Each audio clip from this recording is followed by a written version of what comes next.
কোরবানি এমন একটি ইবাদত, যে ইবাদতে বিশেষভাবে আমাদের এখলাস এবং নিষ্ঠার বিষয়টিকে গুরুত্বের সাথে দেখা আমাদের জন্য অপরিহার্য। যে সমস্ত ইবাদতের মাধ্যমে আমরা পার্থিব কিছু ফিডব্যাকও পাই, সেগুলোতে নিয়তকে বিশুদ্ধ রাখাটা নানা কারণে চ্যালেঞ্জিং হয়ে পড়ে।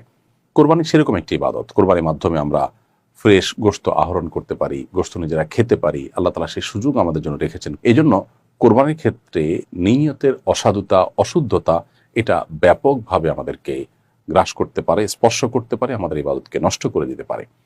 আল্লাহ রাব্বুল আলামিন কেবল সে সমস্ত মানুষের দান গ্রহণ করেন যারা মুত্তাকি, অর্থাৎ তাদের অন্তরে তাকওয়া আছে, আল্লাহ ভীতির চেতনা থেকে কাজটা করেন, সেটাই শুধু আল্লাহ তাআলা গ্রহণ করেন। আল্লাহ তাআলা আরো বলেছেন, লা ইয়ানালাল্লাহা লুহুমুহা ওয়ালা দিমাউহা ওয়ালাকিন ইয়ানালুহুত তাকওয়া মিনকুম। তোমাদের কোরবানির পশুর রক্ত, গোশত এর কিছুই আল্লাহর কাছে যায় না, তবে তোমাদের অন্তরে অবস্থিত তাকওয়া, চেতনা, এটি আল্লাহ তাআলার কাছে যান।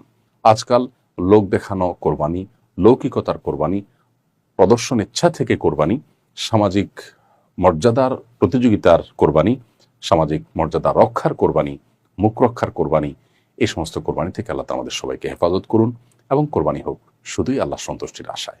আল্লাহ আমাদের সবাইকে সেই তৌফিক দান করুন।